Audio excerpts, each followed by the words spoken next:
வணக்கம். இன்னைக்கு let nickel zinc பேஸ்மெண்ட்டில் இருக்கக்கூடிய ஒரு 3 ஸ்கிரிப்ட் முக்கியமான ஸ்கிரிப்ட்ஸ் எடுத்து அதோடைய higher time frame and lower time ஃப்ரேமில் என்ன மாதிரி டெக்னிக்கல் ஃபார்மாக எடுக்கு. ஸோ இந்த வீக் இந்த மார்க்கெட்டை என்ன மாதிரிலாம் நம்ம எதிர்பார்க்கலாம் அப்படிங்கிறதுக்காக வீக்லி ஃபோர்காஸ்ட் தான் இந்த பேஸ்மெண்ட்டலோடைய வீடியோ. ஸோ இந்த வீடியோக்குள்ளே போகிறதுக்கு முன்னாடி ஒரு சின்ன அட்வைஸ் டிப்ஸ் எப்படி வேணாலும் வச்சுக்கலாம். நிறைய இன்ட்ராடே ட்ரேடர்ஸ் கால் பண்ணும் பொழுது அந்த பர்டிகுலர் டைம் ஃப்ரேம்லேயே நிறையா டிஸ்டர்ப் ஆகிக்கிறாங்க. காரணம் அது ஹையர் டைம் ஃப்ரேம்லேயும் அது மாதிரி ஃபார்மேஷன் ஆயிருக்கா. ஃபார் எக்ஸாம்பிள் ஒரு சின்ன டைம் ஃப்ரேமில் ஒரு 30 minutes டைம் ஃப்ரேமில் ஒரு ஹெட் அண்ட் ஷோல்டர் பெரிய ஹெட் அண்ட் ஷோல்டர் போட்டுக்கிட்டு இந்த ஹெட் அண்ட் ஷோல்டர் இவ்வளோ பெருசு இருக்குது, இது ஆக்டிவ் ஆகுமா ஆகாதா, நம்ம இது எடுக்கலாமா வேணாமா, அது மாதிரி மல்டிபிள் கன்ஃபியூஷனில் இருக்கிறீங்க. அது ஆனால் ஒரு பிகர் டைம் ஃப்ரேமில் போய் பார்க்கும்போது அது ஒரு ஒன் சைட் ஷோல்டர் ஒரு 2 அல்லது 3 கேண்டில் இவ்வளோ தான் ஃபார்ம் எடுக்குது. பட் ஒரு சின்ன டைம் ஃப்ரேமில் மல்டிபிள் கேண்டில்ஸ் இருக்கும்போது இது எடுக்கலாமா வேணாமா அதுக்குள்ள ஒரு பேட்டர்ன். அங்கே ஹெட் அண்ட் ஷோல்டர் நார்மலாக ஃபார்ம் ஆகிடுக்குன்னா இன்னொரு டைம் ஃப்ரேம் சின்ன டைம் ஃப்ரேமில் இன்வெர்டர் ஹெட் அண்ட் ஷோல்டர் மாதிரி ஃபார்ம் ஆகுது, இல்லை ஒரு ட்ரையாங்கிள் பேட்டர்ன் மாதிரி ஃபார்ம் ஆகுது, கன்ஃபியூஷன் ஆகிடும். First of all higher time ஃப்ரேமுடைய நாலேஜ் இல்லாமல் நீங்கள் ஸ்மாலர் டைம் ஃப்ரேம் பண்ணாதீங்க. ஒரு ட்ரேட் எடுக்கிறதுக்கு அதிகபட்சம் நீங்கள் ஒரு அனலைஸ் பண்ணிவிட்டு இல்லை வெயிட் பண்ணிட்டு இருக்கிற சுச்சுவேஷன் எவ்வளோ நேரம்னாலும் நம்ம ஒரு ஆர்டர் எடுத்தோம்னா கிட்டத்தட்ட ஒரு 2 to 3 hours வெயிட் பண்ணிட்டு இருக்கிறோம். அல்லது ஒரு ஆர்டர் கிடைக்கிறதுக்கு ஒரு 1 or 2 hours வெயிட் பண்ணிட்டு இருக்கிறோம் ஒரு நல்ல செட்டப் கிடைக்க. அப்போ அதுக்கு முன்னாடி நீங்கள் இந்த மார்க்கெட்டுக்குள்ளே என்ட்ரு ஆகிற அந்த பர்டிகுலர் சுச்சுவேஷனில் நீங்கள் ஒன்றுமே என்ன ஒரு 5 minutes ஒரு வீக் டே ஒரு 4 hour தென் 1 hour அதுக்கப்புறம் நீங்கள் எந்த டைம் ஃப்ரேம் வேணால் போங்க. இல்லை 1 hour ஓகே அப்படின்னா 1 hourல ட்ரேட் பண்ணிங்க. ஸோ வரக்கூடிய சீக்வன்ஸ் எப்படி இருக்கணும்னா வீக்கில் ஒன்றும் பெரிய சேஞ்சஸ் ஆகிருக்க போகிறதில்ல, ஆனால் சேஞ்சஸ் ஆகிறதுக்கு சான்சஸ் இருக்கா நம்ம செக் பண்ணலாம். அதே மாதிரி டே தென் 4 hour அதுக்கப்புறம் 1 hourக்குள்ள என்னென்ன இடத்துலலாம் சீக்வன்ஸ் இருக்குது. அப்போ இந்த மார்க்கெட் இன்னைக்கு பை பண்ணலாமா செல் பண்ணலாமா அப்படிங்கிற ஒரு தீர்மானம் வந்ததுக்கப்புறம் உங்கள் செட்டப்ஸ்க்கு கிடைக்கக்கூடிய ட்ரேட்ஸை நீங்கள் எக்ஸிக்யூட் பண்ணீங்க அப்படின்னா ஒரு நல்ல ட்ரேடிங் கிடைக்கும். ஓகே, இப்போ நம்ம இந்த சார்ட் அனலைஸ் போகிறதுக்கு முன்னாடி இந்த தளத்தை சப்ஸ்கிரைப் பண்ணாமல் இருந்தீங்கன்னா சப்ஸ்கிரைப் பண்ணிக்கங்க, கூடவே பெல் ஐக்கானை கிளிக் பண்ணிங்க. உங்களுக்கு டவுட் இருந்தால் நீங்கள் எப்போ வேணாலும் வாட்ஸ்அப்லேயோ அல்லது டெலகிராம்லேயோ இல்லை கால் பண்ணியோ நீங்கள் கேட்டு தெரிஞ்சுக்கலாம். இந்த வீடியோ கடைசி வரைக்கும் பாருங்கள். பிடிக்கும் பட்சத்தில் உங்கள் ஃப்ரெண்ட்ஸ்க்கு ஷேர் பண்ணுங்கள். ஏன்னா பேஸ் மெட்டல்ஸ்க்கு இப்போ தான் வீடியோஸ் பண்ணிகிட்ருக்கோம். இதுக்கு உங்களுடைய சப்போர்ட் அதிகமாக இருக்கும் பட்சத்தில் இன்னும் நிறையா வீடியோஸ் பண்ணுறதுக்கு நாங்கள் ட்ரை பண்ணுறோம். இப்போதைக்கு வீக்லி ஒன்ஸ் வீடியோவும் மற்ற நாட்கள் சார்ட்டாகவும் கொடுக்க ட்ரை பண்ணிகிட்ருக்குறோம். இது 1 or 2 வீடியோஸ் வீக்லி எக்ஸ்டெண்ட் பண்ண ட்ரை பண்ணிக்கிட்டே இருக்கோம். ஓகே, இப்போ நம்ம சார்ட் கிளப் எல்லாம் ஃபஸ்ட்டு பார்க்குறது லெட் பார்த்தீங்க அப்படின்னா இது டே சார்ட். டே சார்ட்டில் பார்த்தீங்கன்னா மார்க்கெட் ஒரு பவுன்சஸ் கரெக்டாக கொடுத்துட்டு மார்க்கெட் வெயிட் பண்ணிட்டு இருக்கு. இது இன்சைட் பார். ஓகேங்களா, டேல கிடைச்சிருக்கிற இன்சைட் பார். ஸோ இது இந்த லைன், இந்த பர்டிகுலர் லைன் ஒரு மேஜரான ஜோன். ஸோ இந்த மேஜர் ஜோனா இது இன்னைக்கு நம்ம போடல, கிட்டத்தட்ட இந்த மார்க்கெட் இங்கிருந்து டிராவல் ஸ்டார்ட் ஆன காலத்துலேருந்து கிட்டத்தட்ட இங்கே திருப்பி பவுன்ஸ் ஆகிற வரைக்கும் நம்ம எல்லா சார்ட்டுமே பார்த்துட்டு தான் இருக்கோம். ஸோ இந்த மார்க்கெட்டை எப்படி ஹேண்டில் பண்ணுறது அப்படின்னு பார்த்தீங்க அப்படின்னா இந்த சேனலை விட்டு மார்க்கெட் வெளியில் போகணும். ஓகேங்களா, 1 பாயிண்ட். ஃபர்ஸ்ட் பாயிண்ட் இது எதிர்பார்க்கலாம். ஆனால் அதுக்கான சோர்ஸ் என்ன அப்படின்னா இந்த இன்சைட் பாரோடைய ஹை ஆர் லோ இதுக்கு மேலே ஒரு ஸ்ட்ராங் கேண்டில் க்ளோஸ் ஆனால் நம்ம இந்த மார்க்கெட்டை பை பண்ண ட்ரை பண்ணலாம். அல்லது இந்த லோக்கு கீழே க்ளோஸ் ஆனால் திருப்பி இந்த மார்க்கெட் சேனலுக்குள்ளேயே ட்ரேட் ஆக ஆரம்பிச்சிடும். கிட்டத்தட்ட ஒரு நல்ல ரிசல்ட் பார்த்தீங்கன்னா கிட்டத்தட்ட 132 வரைக்கும் செல் எதிர்பார்க்கலாம். ஸோ ஒரு ஹையர் டைம் ஃப்ரேமில் செல் தான் சொல்லுது, ஒரு டே ஃப்ரேமில் இன்சைட் பார் காட்டுது, ஒரு மேஜர் ஜோன்லேயே மார்க்கெட் மாட்டிகிட்டு இருக்கு. ஸோ இது ஹெட் அண்ட் ஷோல்டர் நிறைய பேர் கேட்டுட்டு இருந்தாங்க. இந்த மாதிரி ஹெட் அண்ட் ஷோல்டர் இருக்குது, இது ரெண்டும் ஷோல்டராக வச்சு இது ஹெட்டாக வச்சுக்கலாம்னா இது சக்ஸஸ் ஆகிறதுக்கான சான்சஸ் ரொம்ப கம்மி. அவ்வளோ ப்ராப்பரான ஹெட் அண்ட் ஷோல்டர் கிடையாது, இன்வெர்டட் ஹெட் அண்ட் ஷோல்டர் கிடையாது. பட் 4 hourல மட்டும்தான் சின்ன பை ஆப்ஷன் இருக்குது. பட் 1 hour இந்த மாதிரி டைம் ஃப்ரேம்ஸில் எங்கேயுமே இல்லை. இப்போ ஸ்மாலர் டைம் ஃப்ரேமில் போய் பார்க்கலாம். ஸ்மாலர் டைம் ஃப்ரேமில் பார்த்தீங்கன்னா இது முக்கியமான ஜோன். இது கிட்டத்தட்ட இன்சைட் பாரோடைய டாப். ஓகேங்களா, இந்த ஹை. ஸோ இந்த இடத்துல மல்டிபிளாக மார்க்கெட் வந்து ரிஜெக்ஷன் ஆகி இங்கேயே ஓடிட்டே இருக்குது. ஸோ இந்த சீக்வன்ஸ் முடிஞ்ச உடனே மார்க்கெட் வந்து ரேஞ்ச் மார்க்கெட்டில் தான் இருக்குது. கிட்டத்தட்ட 139 ஆர் 140 இதுக்கு மேலே மட்டும்தான் பை சீக்வன்ஸ் ஸ்டார்ட் ஆகும். 140க்கு மேலே தான் பை கிடைக்க வாய்ப்பு உண்டு.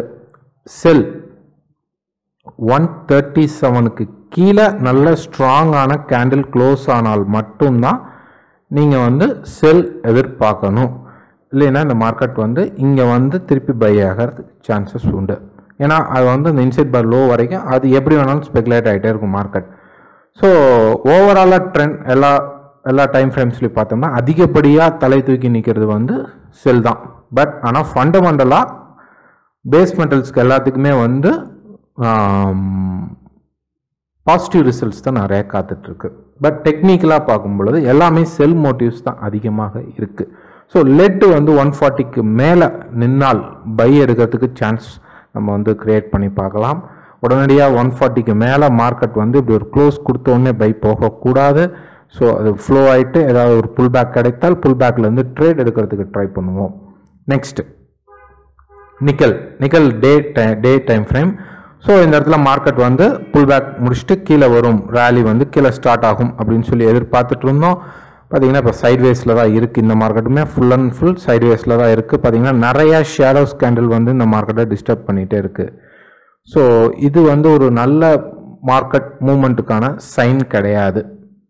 ஸோ மார்க்கெட் வந்து ஒரு நல்ல அரெஸ்டாக இருக்குது. ஸோ ஒரு சின்ன டைம் ஃப்ரேமில் எப்படி இருக்குது அப்படின்னு பார்க்கலாம். வீக்லியும் டெய்லியும் சரி எல்லாத்துலேயுமே மூமெண்டம்ஸ் வந்து ஒரு ப்ராப்பரான கெய்னிங் இல்லை, லாஸில் தான் இருக்குது. ஸோ அது வந்து ஒரு நெகட்டிவ் சைன் சொல்லலாம் டெக்னிக்கலாக பார்க்கும் பொழுது.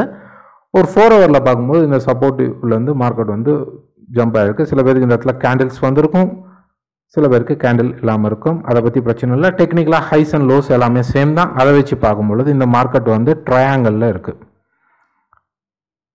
ஸோ ட்ரையாங்கிள் இருந்தாலும் இந்த மார்க்கெட் மேலே போனால் கிட்டத்தட்ட 930 இருந்து 932 இந்த ஜோனுக்கு மேலே தான் பை ஜோன் ஸ்டார்ட் ஆகும். கீழே பார்த்தீங்க அப்படின்னா ரொம்ப குரூஷியலாக முதலேருந்தே எதிர்பார்த்துட்டு இருக்கிறோம். கிட்டத்தட்ட 890 885 தான் உடைக்கும் பொழுது தான் செல் ஸ்டார்ட் ஆகும். நடந்தால் பெருசாக நடக்கும். ஏன் அப்படின்னு பார்த்தீங்கன்னா டேல பார்த்தீங்கன்னா ஸ்பேஸ் பெருசு செல்லுக்கு. ஸோ இங்கேருந்து பை பார்த்தீங்கன்னா பைக்கும் நல்ல ஸ்பேஸ் இருக்குது. கிட்டத்தட்ட 960 வரைக்கும் பை இருக்குது. ஒரு 30 பாயிண்ட் கிடைக்குது. ஸோ கீழே பார்த்தீங்க அப்படின்னா ஒரு 80க்கு அப்புறம் எடுத்தீங்கன்னா கூட கீழே கிட்டத்தட்ட 810 வரைக்கும் 10 அல்லது 15 வரைக்கும் நமக்கு ட்ரேட் இருக்குது. அப்படிங்கும்போது நல்ல ஸ்பேஸ் இருக்குது இந்த பக்கம் ட்ரேட் ஆகிறதுக்கு. ஸோ அதனால தான் இப்போ மார்க்கெட் வந்து அரெஸ்ட் ஆகி நின்றுட்டுருக்கு. ஸோ மேக்ஸிமம் உடைந்த உடனே போகாதீங்க. மேலே நல்லா க்ளோஸ் ஆகி ரீட்ரேஸ்மெண்ட் கிடைச்சிட்டு மேலே போனால் மட்டும்தான் பை, இல்லைன்னா அந்த மார்க்கெட் மேலே போகாது. 32க்கு மேலே பை எடுக்க ட்ரை பண்ணுங்க. கீழே வந்து 85க்கு கீழே செல் பண்ண ட்ரை பண்ணுங்க. இன்ட்ராடே பண்ணக்கூடியவர்கள் என்ன பண்ணலாம் அப்படின்னு கேட்டிங்க அப்படின்னா ஒரு டாப்பர் பொசிஷனில் வரும் பொழுது நீங்கள் செல் பண்ணுங்க.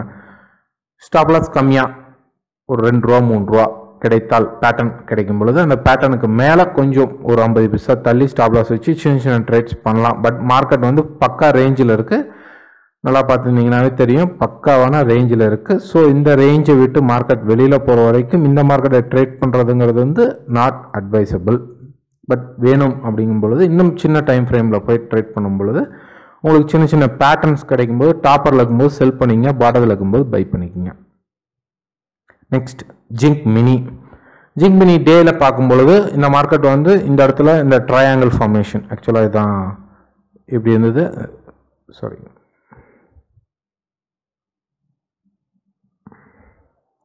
இந்த ட்ரையாங்கிள் ஃபார்மேஷன், இது மாதிரி ட்ரையாங்கிள் ஃபார்மேஷன் இருந்தது. ஸோ மேலே ஏறிட்டு புல் பேக் ஆகிட்டு வெயிட் பண்ணிட்டு இருக்கு. இந்த ஹைக் பிரேக் ஆகும் பொழுது மார்க்கெட் வந்து 214 to 216 வரைக்கும் மேலே வந்து பை சான்சஸ் இருக்கு. கீழே வந்து இந்த டைனமிக் ட்ரெண்ட் லைன் உடையும் பொழுது மட்டும்தான் மார்க்கெட் வந்து கீழே வரும். பட் உடைந்தால் மிகப்பெரிய ட்ரெண்ட் கீழே நடக்கும். பட் மேலே சான்சஸ் ரொம்ப கம்மி, கீழே தான் வாய்ப்பு உண்டு. ஒரு சின்ன டைம் ஃப்ரேம் போய் பார்க்கும் பொழுது இந்த மார்க்கெட் மேலே புஷ் ஆச்சுன்னா இது வரைக்கும் தான், இந்த சேனல் வரைக்கும் தான் புஷ் ஆகும். கீழே புஷ் ஆகும்போது கிட்டத்தட்ட இங்கே தான் இருக்குது. இருந்தாலும் இந்த இடத்துல நம்ம செல் எடுக்க முடியாது. எடுத்தீங்கனாலும் அதிகபட்சம் 201க்கு அப்புறம் திருப்பி பவுன்சஸ் இங்கே தான் நடக்கும். ஸோ இந்த ரேஞ்ச் பிரேக் ஆகணும் அப்படிங்கும் பொழுது இந்த ஹைஸ்க்கு மேலே 209க்கு மேலே மார்க்கெட் நின்னால் 214 to 216 வந்து ஸ்பேஸ் இருக்குது. அதே மாதிரி 200க்கு கீழே மார்க்கெட் ஸ்டே ஆகி நின்னால் மார்க்கெட் கிட்டத்தட்ட பார்த்தீங்கன்னா அந்த பக்கம் ஒரு பெரிய ரேலி 185 வரைக்கும் நல்ல ட்ரேட் ஆகிறதுக்கு சான்சஸ் உண்டு. பட் இந்த சேனலில் இருக்கும்போது டாப்பரில் இருக்கும்போது செல் பண்ணிக்கங்க, பாட்டத்தில் இருக்கும்போது பை பண்ணிக்கங்க. ஆனால் இந்த இடத்துல பை பண்ணாதீங்க. இங்கே பை உடையறதுக்கு சான்சஸ் அதிகமாக உண்டு. செல் சான்சஸ் நிறையா இருக்குது இந்த மார்க்கெட்டுக்கு. அதான் சொன்னேன், டெக்னிக்கலாக மார்க்கெட் பை கொடுக்குது பேஸ் மெட்டல்ஸ்க்கு. ஆனால் மேக்ஸிமம் டெக்னிக்கலாக பார்க்கும்போது எல்லாமே கீழே பிரேக் ஆகிறதுக்கான சான்சஸ் தான் இருக்குது. ஸோ காப்பர் பார்த்தீங்க அப்படின்னா கிட்டத்தட்ட ஒரு ஹெட் அண்ட் ஷோல்டர் ஃபார்மேஷன் தான் இருக்குது.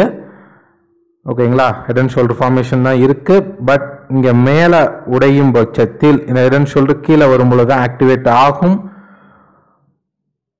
ஸோ இந்த இடத்துல ஒரு ஆக்சுவலாக அப்படி ஒரு ட்ரெண்ட் லைன் போட்டோம் அப்படின்னோம்னா இந்த ட்ரெண்ட் லைன் கீழே ப்ரைஸ் கிடைத்தால் ட்ரேட் பண்ணலாம், அல்லது இதுக்கு மேலே மார்க்கெட் போனால் நீங்கள் எக்ஸிட் ஆகிக்கிங்க.